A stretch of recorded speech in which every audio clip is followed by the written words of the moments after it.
Good afternoon, I'm Trinity Chavez. It is Wednesday, March 27th, and we are coming to you from high above the iconic trading floor at the New York Stock Exchange, the epicenter of global financial markets. We have plenty of activity to cover here leading up to the closing bell. So in just a few moments, we're going to be speaking to two of the winners of this year's Enterprise AI Hackathon about how it's cracking the code of artificial intelligence. That hackathon was co-hosted by the New York Stock Exchange and AI platform Cohere. Its COO will tell us more about what the future holds of AI and what it could look like for businesses around the world. Later on in the show, HR solutions platform TriNet enters the spotlight, hearing from today's bell ringer in the boardroom right before executives make their way down to the trading floor, sign the distinguished guest book, and walk up to the bell podium and ring out the closing bell to close up the U.S. equity markets for the day. The emergence of artificial technology and intelligence has been one of the biggest storylines on Wall Street over the past year, impacting everything from chip making, online searches, and even some government duties. Cohere, an AI platform like I mentioned, is focusing on unlocking ease of use, accessibility, and data privacy.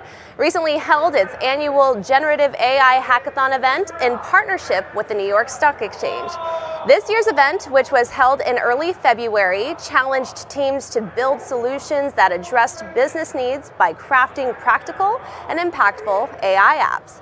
The Enterprise AI Hackathon event also included an array of keynotes, hand-on workshops, and networking events as attendees learned more about AI implementation from some of the brightest minds in the industry. This year's winner was Astronomer for its work on Project Zephyr. Joining me now is Astronomer's Chief Technology Officer, Julian Leneve. Welcome to the New York Stock Exchange. Thank you. It's great to be here. It's great to have you on NYSE TV Live. Now, I want to talk about this project specifically. So for our viewers who may not know, do a deep dive. Tell us what it is. Yeah. I'll start with Astronomer. So we consider ourselves on a mission to deliver the world's data.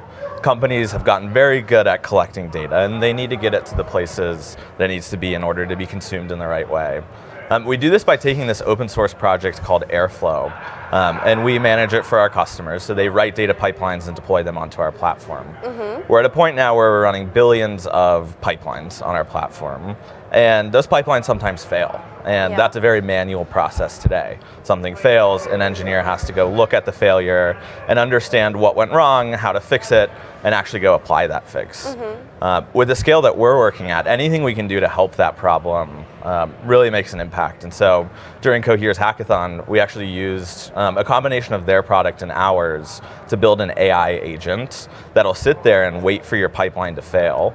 It'll understand what went wrong, and it'll actually fix it for you. Would you say that the failing pipelines are the biggest problem right now that we're seeing in AI?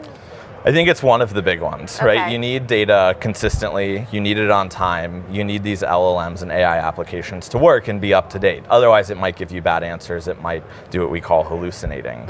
And so if your pipelines aren't working that power your generative AI applications, then your generative AI application is going to give you a bad answer, you're going to lose faith in it, and ultimately your adoption of the technology will be a failure. So definitely these pipeline failures are very critical to the process. So what's next now that you've won? I mean, what are the next steps for Zephyr? How do you envision further development of this project? Yeah, it's a good question. So we're fortunate that we were able to take a week to go prove that we can do this. And now it's execution time. We put it on our roadmap, we're building it into our product so that we take this past a week-long project where we prove that we can do it, and we actually go put it in the hands of our customers and let them get value out of it. What would you say was the biggest challenge of being a part of this project? How did you overcome it? Yeah, I think the changing landscape in generative AI is one of the big ones. When we sat down for the project, it's like new models were released last week. So we had to first go evaluate what was the right model for us to use, what was the right technology, and then ultimately make sure that we had the right data at hand. That's something that's also very critical in the process. Luckily, we're in the business of working with data, and so that part was a little bit easier for us, but definitely something that I think a lot of companies struggle with. And Astronomer has some major clients, some big heavy hitter key players. I want to talk about some of them. So we have subsidiary FanDuel, Sweetgreen, and Condé Nast. I mean, these are big names. What parts of Astro product are you seeing right now in highest demand? Yeah, I mean, I think it's really everything, right? I think it goes from building a data platform. So how do you make sure that you're collecting and using data properly at scale? It's building machine learning models once you have the data, right? There are certain things that you can go do with it. And now it's generative AI, right? Everyone has a ton of pressure to go build generative AI products, both from customers, investors, but ultimately because there is real value in this technology. Now, companies like Cohere will go build these big foundational models for companies to use, but ultimately it's on the company itself to go put the right data in the system.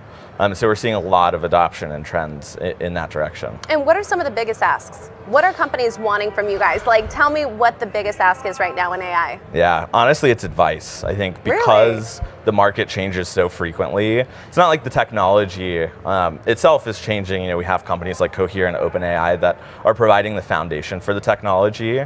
It's really how you go take these foundational models and projects that they've built and go apply it to your domain-specific use case. And that involves building pipelines to go make sure that you have the data in the right place all the time, every time. A lot of important notes right there. Thank you so much for joining me. Of course, thank you. Now we've taken a closer look into Astronomer's operation and how it's partnering with the reigning World Series champions in just a moment. But first, here's an up-close look at how problem Zephyr is designed to solve. Hey Christine, the billing report failed? I can take a look, no problem. I love to work at the weekend. Let me take a look in Astro at what our DAGs are doing. Yeah, the billing DAG has failed. This task here just had a problem. Let me take a quick look at the log, see if I can figure out. Oh no, that's scary. I think I need to call Mehul. Mehul, where are you? I'm in Napa. What's going on? Nice.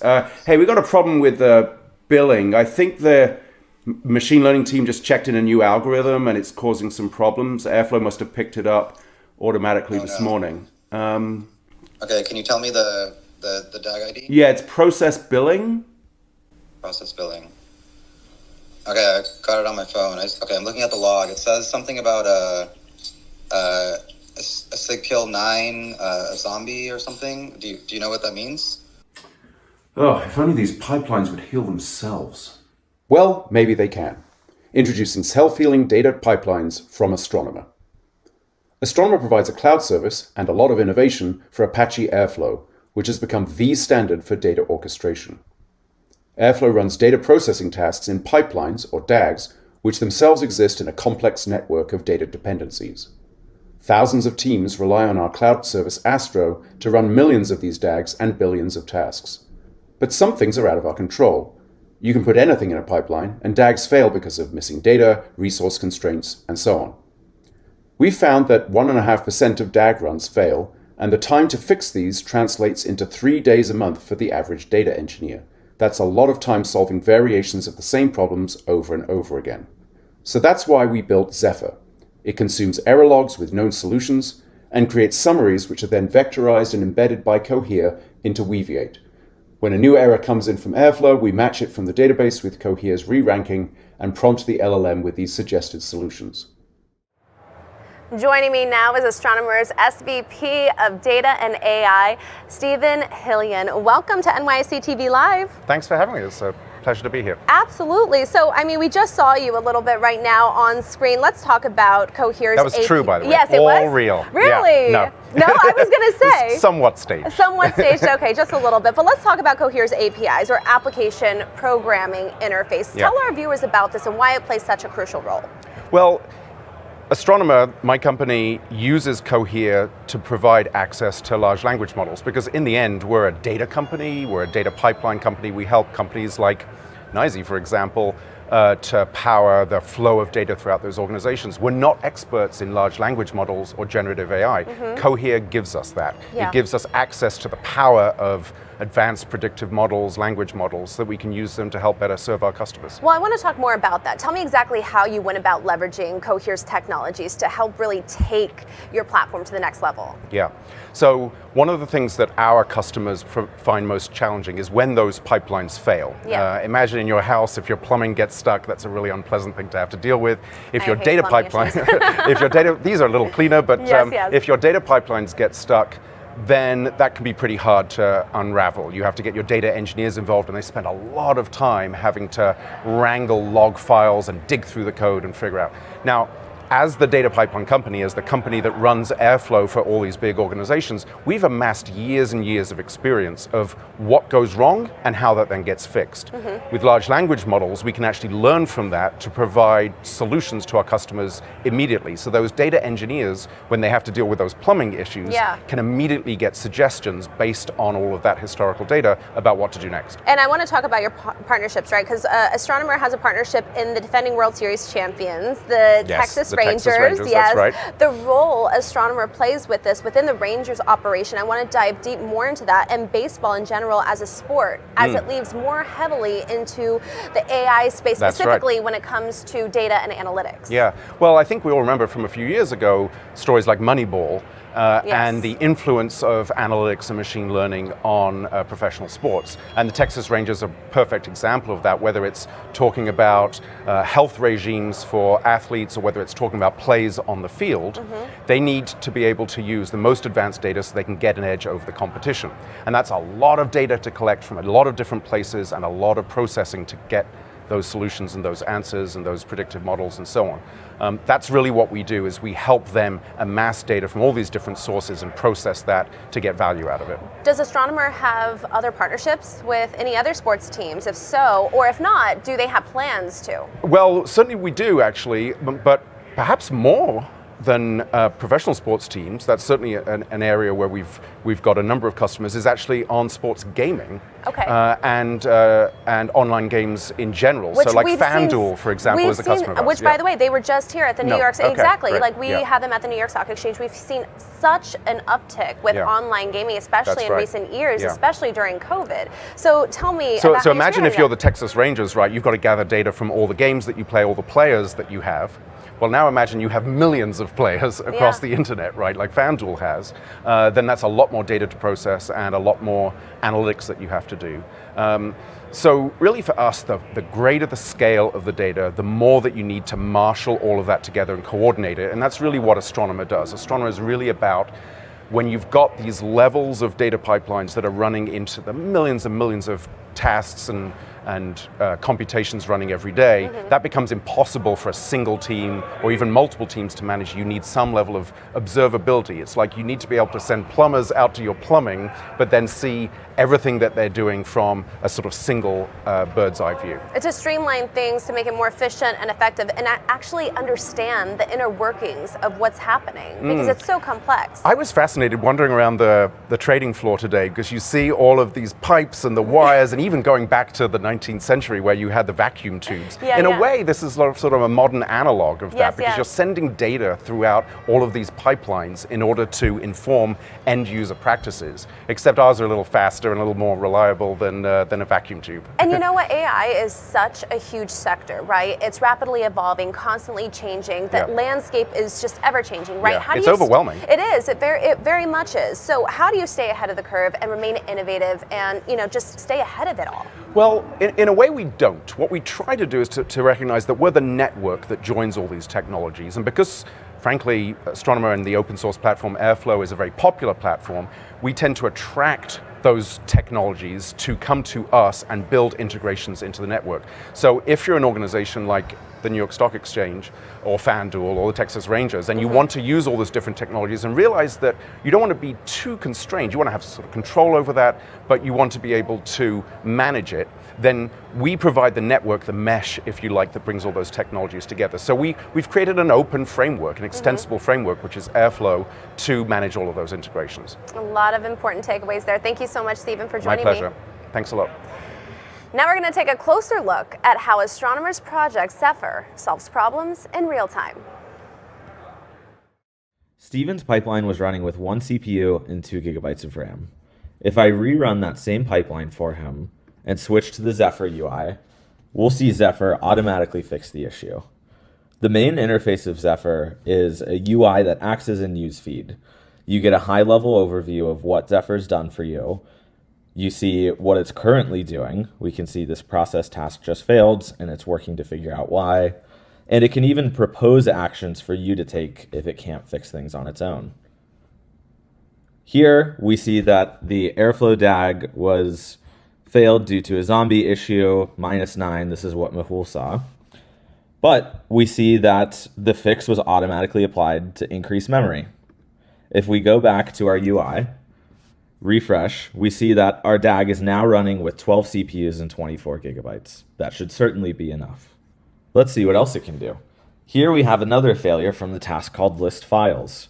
The LLM will automatically look into our vector database for past issues where we've built a record of what can go wrong and how to fix it. And it's making a series of LLM calls to Cohere's API to understand what the right resolution is. In some cases, it may not be able to automatically apply the resolution. Here we see that the DAG encountered an access denied error, and the reason is actually because the connection was not set up properly. Instead of an automatic fix, the LLM will instead instruct the user what they need to do to fix the issue. Now let's sit back, watch Zephyr fix our failed pipelines, and let Mehul get back to his sunny Saturday afternoon in Napa.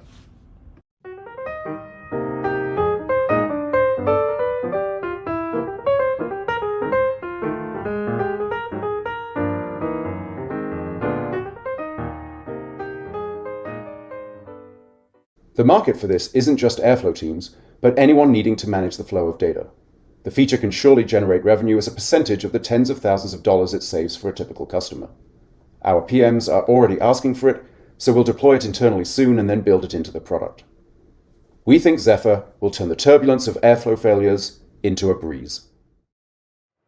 Joining me now is the president and COO of Cohere, I just said that, president and COO. We were just talking about that, how we needed to say the president and COO, but Martin Kahn, thank you so much for joining me on NYC TV Live. My pleasure. Welcome. Thank you. So let's just dive right in. Let's talk about what motivated Cohere, and the organization to have such an event like this and why it's so significant. Yeah, well, Cohere, we really try and do things a little bit differently. We're solely an enterprise AI company. We do not have any consumer chatbots or things like that. So we really want to engage with enterprises. And so partnering with the NYSE was fantastic for us. We're very thankful that we managed to do this together, to come together with an organization like the NYSE, who is so crucial for so many enterprises, and work with developers to figure out how to create value through AI for the enterprise. And the hackathon obviously is focused on creating capabilities across all business sectors, right? So how do you see the large language models and AI being applied to enterprises' space to really drive the volume of real impact? Yeah, well, we focus on a few different things. One is that we really focus on deploying AI or helping enterprises deploy AI at scale. Mm-hmm. Not a proof of concept, not a fun demo, but really at scale. That means they have to be efficient, to be deployed with a sort of total cost of ownership that is affordable. Mm-hmm. It needs to be cloud agnostic, so you can deploy wherever you feel comfortable with your data and not be tied into a specific cloud or even on-prem. And also be very, very good at what we call retrieval augmented generation, advanced search and retrieval.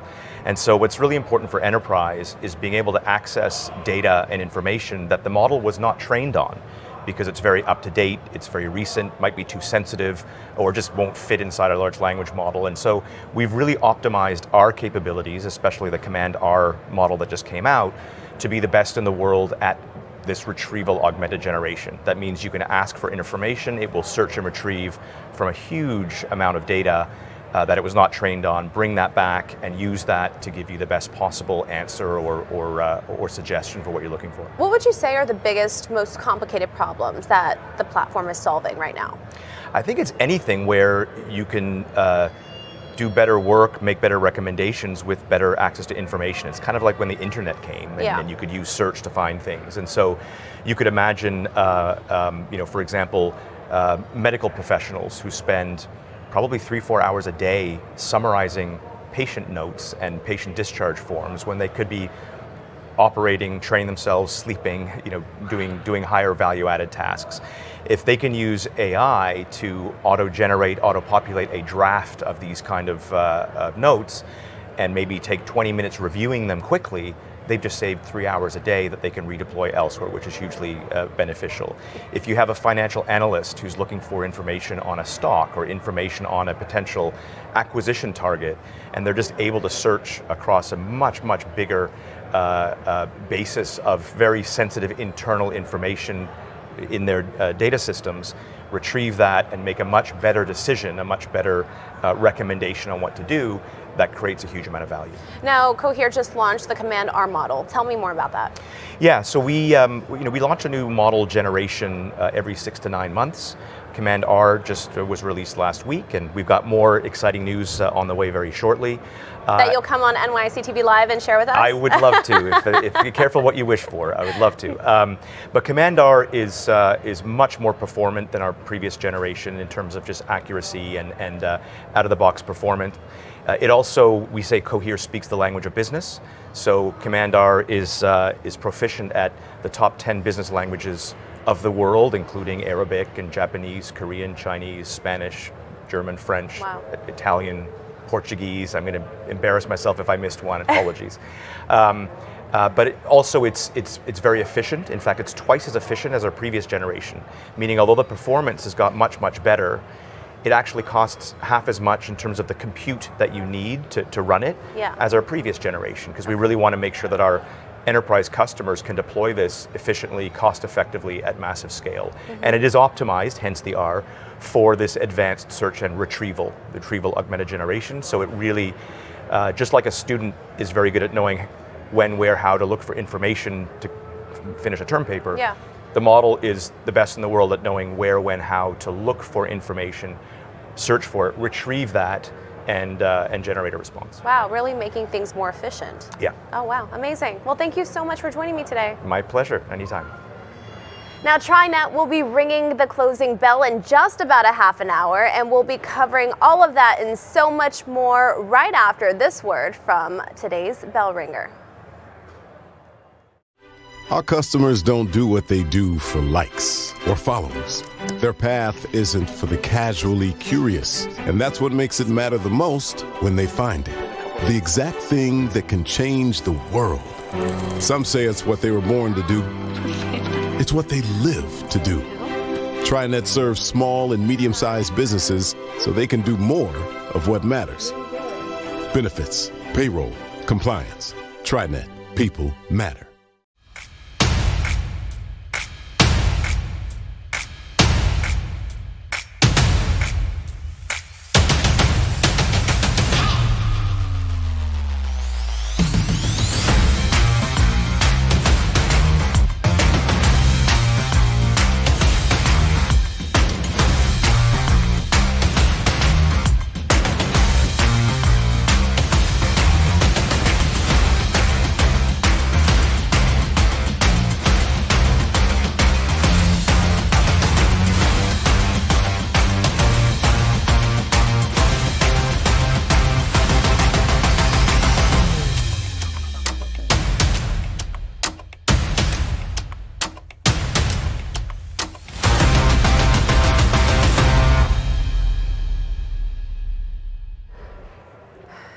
Now, TriNet, which provides full-service HR solutions to small and medium-sized businesses, began trading on the New York Stock Exchange 10 years ago under the ticker symbol TNET.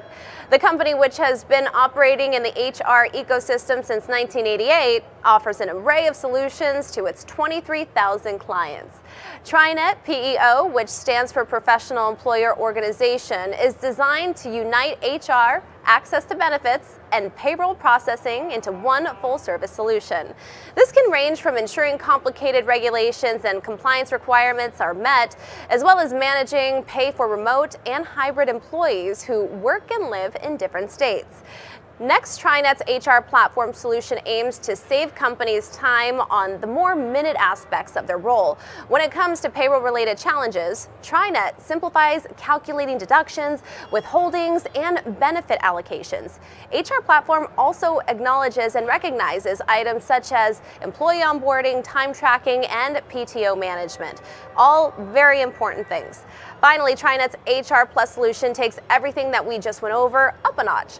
It catered toward companies looking to outsource most, if not all, of their HR operations. It's important to note also that, however, it is not a standalone solution. HR Plus is built to supplement companies' subscriptions with TriNet's HR platform product. Now, for companies mulling over whether to outsource or at least some of its HR services, TriNet is pointing to several key data points. According to the digital business platform ServiceNow, executives are spending on average 16 hours each week on administrative work. Meanwhile, a 2023 report from global growth platform Globalization Partners revealed that 81% of businesses are actively engaged in global recruitment. This, of course, being underscored by the emergence of remote and hybrid work during the coronavirus pandemic. Now, we have a lot more to get to, but first I'm going to toss it to the boardroom for more of our live coverage. Hello, greetings and welcome to the New York Stock Exchange. For those of you I didn't have the opportunity to meet personally, I'm Tara Jejic. I head the US listings here for the NYSE. And on behalf of the entire NYSE team, welcome TriNet back to the NYSE to celebrate 10 tremendous years as a public company. So I first want to thank you for the partnership. You really embody not just what it takes to be a great company, but to also be a great capital raise solution to grow and scale your own business while you're serving small to mid-sized companies to help them grow and scale businesses. So enabling growth, enabling people, empowering scale, all of the things that you do to help serve your customers. You have not just a comprehensive solution for human capital management, but it's also flexible. So you're listening to your customers, being customer forward, being incredible in what you do, and we really just have to give you a shout out because I just heard a pretty amazing stat, 24% annual compound returns over the last 10 years. So annual compounded growth like that, doing it for 2 years or 3 years or 4 years is pretty impressive. But over a 10-year horizon, that is just phenomenal. We applaud what you do. We're so proud to be your partner and look forward to 10 years ahead. Before we go down to the trading floor, I'd like to welcome Mike Simons up to the stage to say a few words.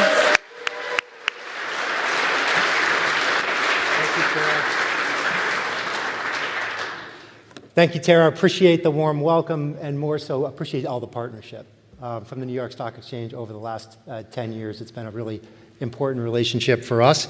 And let me just extend my welcome to everyone here. It is so good to see so many smiling, friendly faces from our customers to a bunch of colleagues here from the tri-state areas, including a couple of board of director members that we have here, the 24% Cohere. That is pretty good. That's a nice high bar for the next CEO and administration to get over here. But so many great folks in the room that have been a big part of this, but I do have to single out one in particular, Burton M. Goldfield. Bernie, stand for just a second.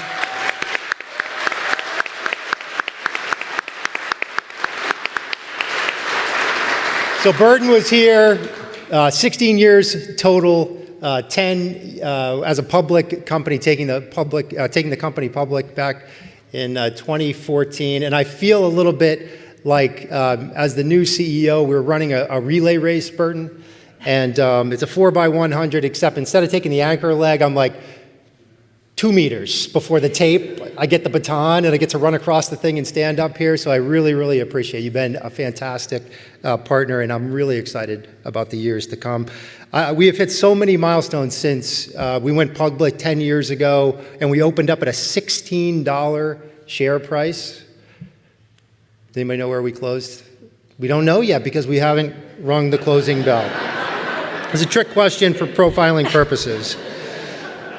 I think there's two reasons that we've had the success that we have. There's probably many. There's two that I would highlight. The first is the purpose of the company here. And sort of from the first day I encountered a TriNetter, that happened to be Burton actually, it has been so clear that the customer, we always start with the customer. And those SMBs and supporting those small to medium-sized enterprises and helping them achieve everything possible. And the second would be our culture. Remarkably talented colleagues inside of our company, all bound around this purpose that we share, that value each other, respect each other, and find ways to stand together, again, in service to the customer. So here we are 10 years later, 3,600 colleagues strong, 22,000 small business customers, hundreds of thousands of employees that get their benefits, and $72 billion in payroll via TriNet. It is really exciting and impressive, from financial services companies all the way to nonprofits,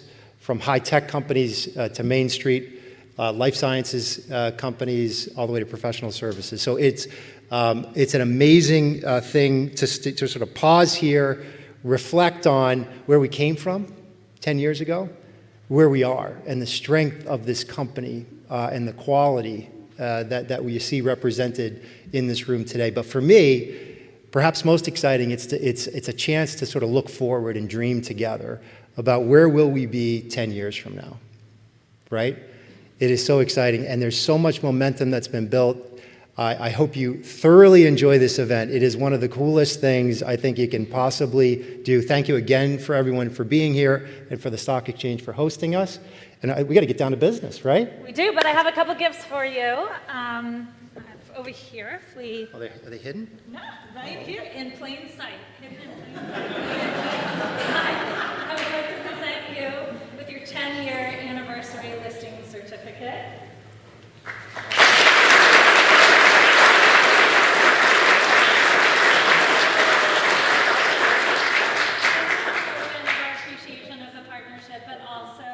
Testament that you're among 2,300 of the world's best governed, most amazing companies. And I did the quick math in my head a minute ago, $16. I think you might be up about 500% since the IPO, so you're doing okay. I think you have some happy shareholders there too. And for you, Mike, today you're not just the CEO, you are the bell ringer. So I'm presenting you with this medallion here. On the front of the medallion are the 6 pillars that you see when you walk in the facade of the NYSE at 11 Wall Street. We believe they represent transparency, opportunity, sustainability, capital, innovation, and community. And we're tremendously proud that TriNet is a part of the NYSE community. On the back is the buttonwood tree. So in the video, they showed a part where the signing of a document under a buttonwood tree 232 years ago happened. So we think we look pretty good for our age, not a day over 231. I think we're doing all right. But really, this is a reminder that it's great to you have to have strong roots and a strong foundation, but continue to grow, reach the sky. And we are so happy that you raised capital and joined our community. Grow and scale your business, create employment opportunities, and deliver value, not just to shareholders, but your colleagues, 3,600 deep around. So thank you so much. Thank you so much. For everyone here, you have a smaller version of Mike's medallion. We hope you take this coin with you and remember that this is a really important milestone. So 10 years of success and collaboration and being customer forward and being incredible is something to celebrate. So we hope that you think about how much fun we're going to have. Last time I looked, the market's up, your stock's up. Let's go. Let's close the market.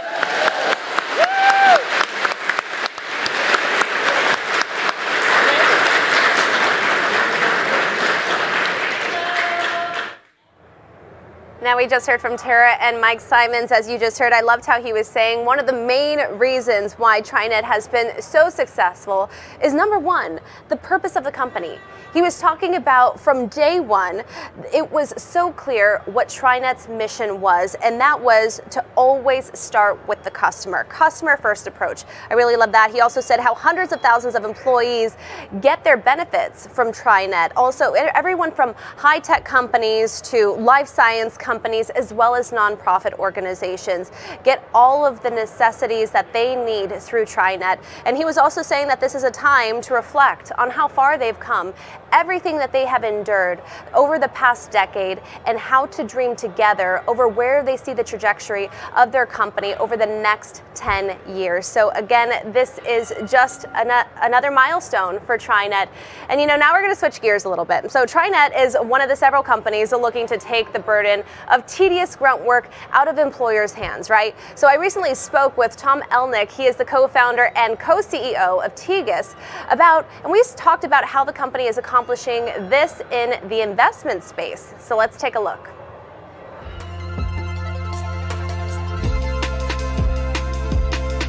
We sell a subscription platform for professional institutional investors. And so what we're trying to do is take a lot of the grunt work out of the kind of research process, the manual, gathering of data, the time-consuming, tedious, expensive parts of the research process, and ultimately making our customers more efficient and more effective. And really the way that we do that is through the right mix of data and workflow tools. Your identical brother, Michael, you and him started this company, one of the fastest growing companies in Chicago. I mean, what was your motivation behind this, especially going into business with your brother? It's been an amazing journey. If you told me, Tom, you can start something with your twin brother, it's kind of a pinch me moment. But the way we got into the business is really a culmination of both of our backgrounds. So I used to work at a family office here in New York.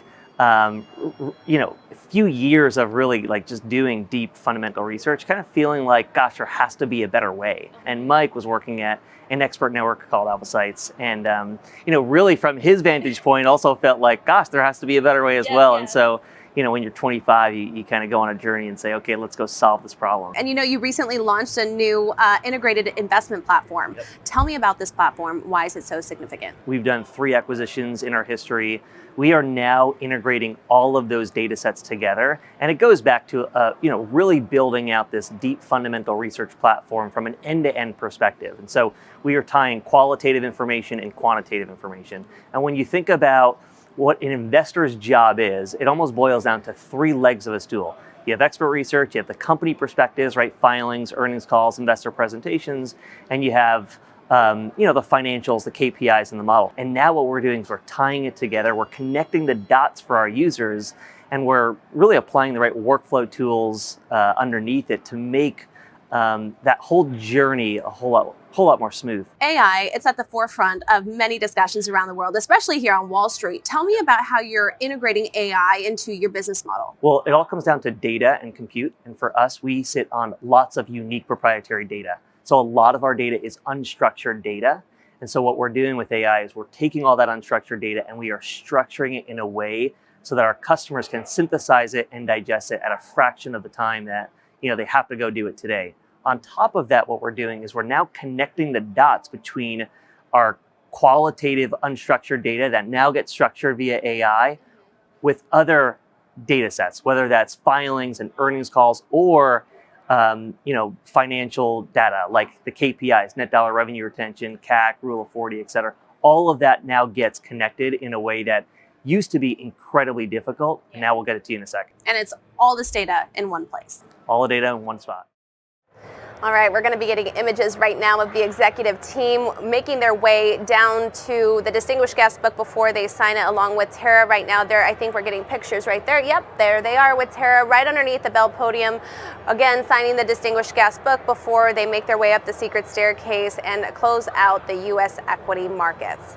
Now, this past October, TriNet teamed up with health tech platform Healthy to create a new personalized benefits experience, which TriNet says will help employees pick the right benefits for their families and better utilize their existing benefits.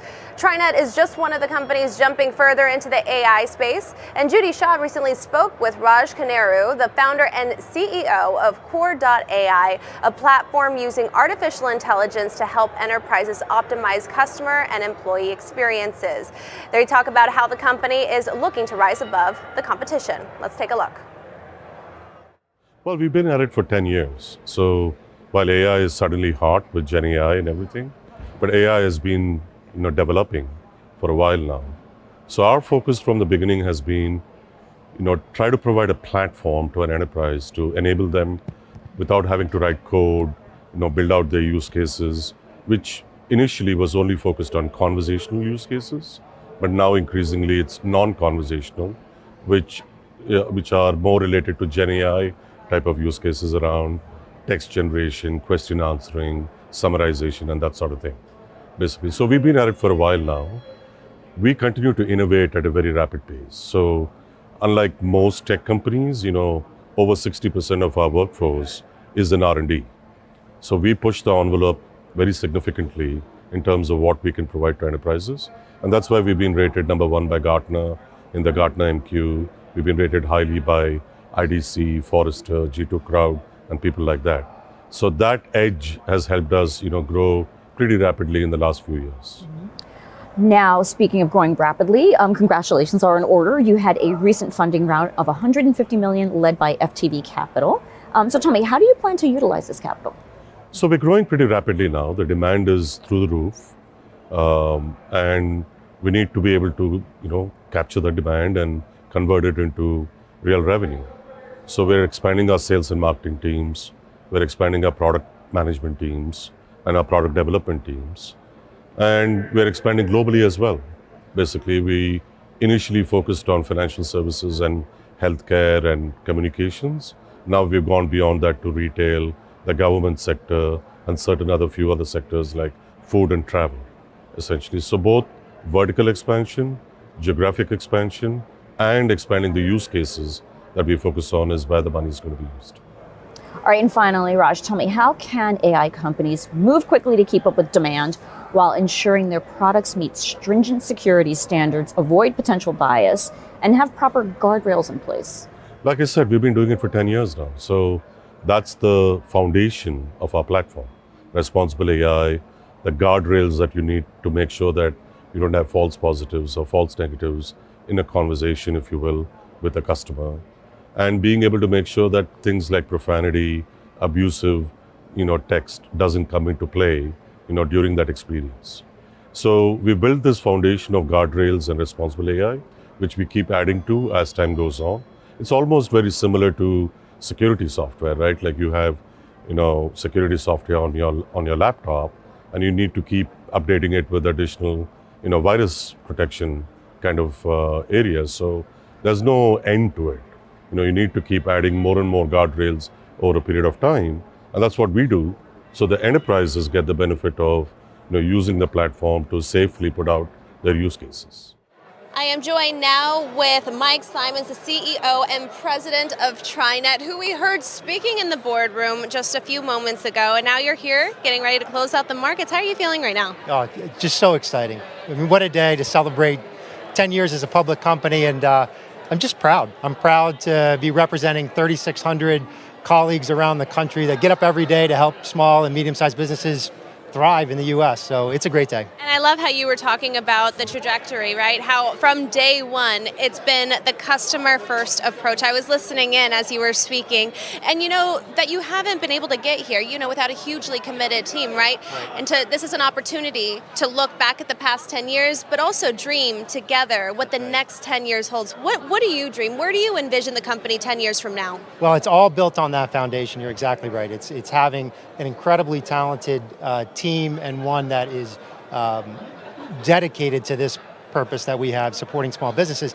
And when you dream, you can think about things like there's 60 million small to mid-sized businesses out in the US, and today only a fraction have the kind of support that TriNet offers. And I think about the technology that we own that's becoming a bigger part of our value proposition. I really think we've got a scalable model. We've got new partners in market. So as exciting as it has been to sort of look back 10 years and recognize where we are today, I'm really, really excited about what's to come at TriNet. And you just joined as the president and CEO just about a month ago, right? That's right. So what are your first impressions? What are your top priorities for the rest of this year? Yeah, number one, my first impression is it's the culture of the place.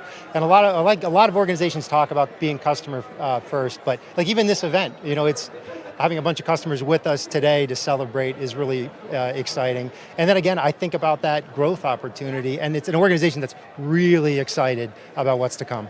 Amazing. Well, you have a bell to ring. I won't keep you. Thanks so much. See you later. All right, we're going to toss it to a quick message from our parent company, ICE, and we'll be right back. All right, you're all set. Thank you so much. Great to meet you. Hi, Tara.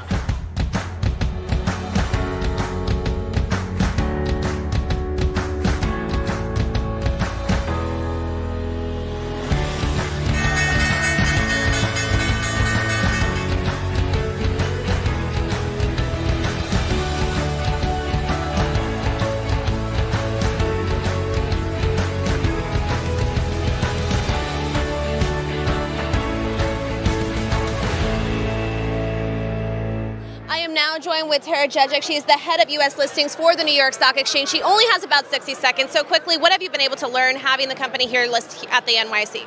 I've learned so much. So there's a lot you can see about a company from their website or from reading a briefing document. Who they are, where they are, what they do. When a team is here at 11 Wall, you really get to know their culture. You get to know their special sauce. So what makes them not just survive, but thrive? And the intangibles, it's their special sauce. That's what comes in the building when a team convenes to celebrate milestones like 10 years. And speaking of celebrating milestones, you have a bell to ring. Yes. The bell waits for no one. Thank you, Tara. And right now, we are going to move this way because the executive team is going to make their way up to the Bell podium and close out the U.S. equity markets. I am now joined with Chuck Atkins. He is actually, why don't you introduce yourself and tell our viewers what you do here at the NYSE? Sure. Hi, I'm Chuck Atkins. I'm the CIO here at the New York Stock Exchange. Here I'm running the innovation program across all of ICE and the portfolio companies, and also working with the New York Stock Exchange for our technology and to make sure that we're meeting and exposed to the very best that there is out there in the world. Amazing. And you were an integral role in the hackathon. Tell us about your role in the hackathon, why it was so significant that NYSE was a partner to it. Yeah, the hackathon, this is the first year that we've done an AI hackathon, and it was amazing. So we partnered with Cohere. They're an LLM company. They were amazing to work with. So we really focused on an enterprise hackathon. I thought it was really important that we were able to work with teams to build something that was going to be real in the world and that we could actually use in enterprises in AI. It was an amazing event, and we saw some real world stuff come out of it. We had the 3 top finalists had real projects that they could take back to their companies and they could create real products with. The winner had an airflow error application, and they are actually looking to productize it right now. That's Astronomer. And what are the biggest trends right now that you're seeing in the AI tech space, especially as the landscape is rapidly changing? So what we're really seeing right now is a lot of automation and helping people do things more quickly and to take away the mundane, routine things that they have to do so they can focus on tasks that are more important and more interesting. I see this as a way to really improve not only worker productivity, but it's also a way to improve employee satisfaction. So if you're constantly working on something where you're doing the same task over and over again, if we can use AI to make that more effective and more efficient and allow employees and workers to concentrate on something that's more interesting to them and a higher value to the company, that's a real win. Yeah, but it's a rapidly changing landscape, right? So from where you sit, what advice would you have for other entrepreneurs or CEOs that are trying to implement AI into their bottom line? I think it's really tough right now because exactly like you said, things are changing and moving so quickly. I think what's important is to find a problem that you have in your company. You're a CEO, you're a CIO. You need to look at what is happening in your company, where you have a need today that you think you can bring in a piece of technology to improve the efficiency of it and to lower your costs in doing it. That's something that you're probably going to have some success with AI. And I want to talk about tech, right? Well, we have the Tech Summit coming up in May. That's going to be very important to you. Tell us about what it is, why it's significant that the NYSE is partaking in this event.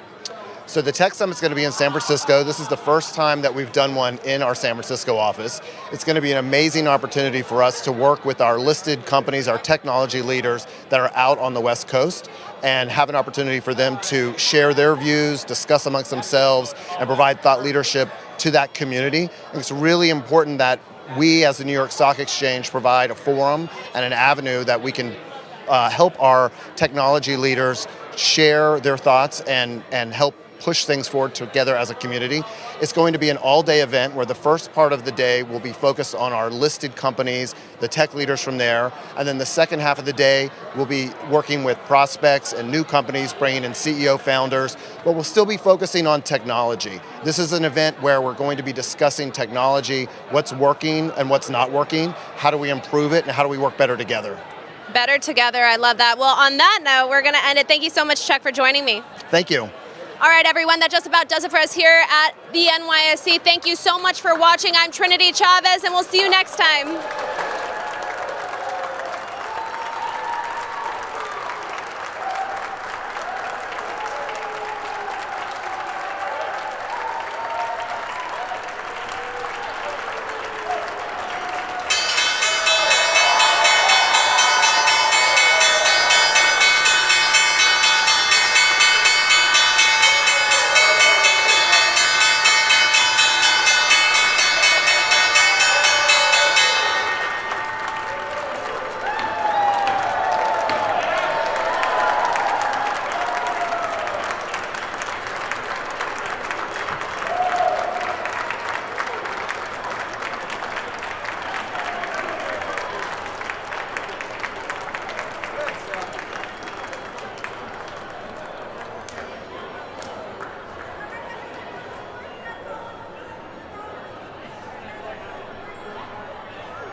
Iconic brands speak for themselves. The strongest brands stand the test of time. We are so excited to welcome you to our community. Today is all about you. We've never lost sight of what we're trying to do and deliver that mission.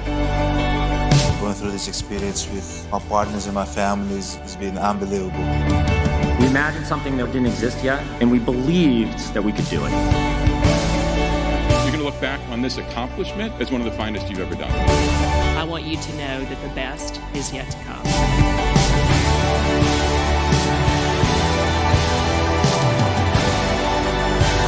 Just a few minutes, we'll go downstairs to the legendary New York Stock Exchange trading floor to ring the opening bell. The history here, the tradition, it's just incredible for us to be at this moment.